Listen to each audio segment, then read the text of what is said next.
Hi குட்டீஸ், எல்லாரும் எப்படி இருக்கீங்க? இன்னைக்கு நம்ம சேர்க்கையின் வலிமைன்ற ஒரு ஷார்ட் ஸ்டோரி தான் பார்க்க போகிறோம். அந்த காலத்தில் குருகுலத்தில் துறவி ஒருத்தர் இருக்கார். மாணவர்களுக்கு பாடம் சொல்லி கொடுத்துட்டு இருக்காரு.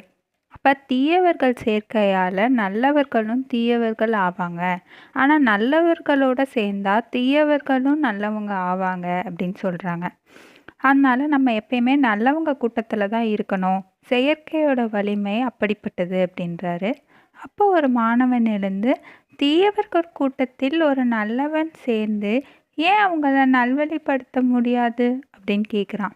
உடனே செயற்கையின் வலிமையை அவருக்கு விளக்கணும்னு நினைக்கிறாரு.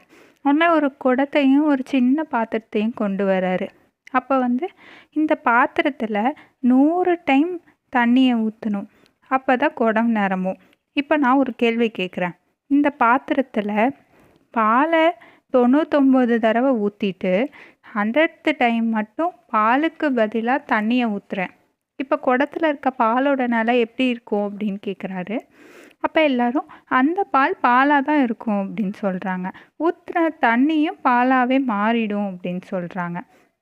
சரி, இதையே மாற்றி பார்ப்போம். இந்த குடத்தில் 99 தடவை தண்ணி ஊற்றுறேன், 100வது தடவை மட்டும் தண்ணீருக்கு பதிலாக பாலை ஊற்றுறேன். இப்போ என்ன ஆகும் அப்படின்னு கேட்குறாங்க.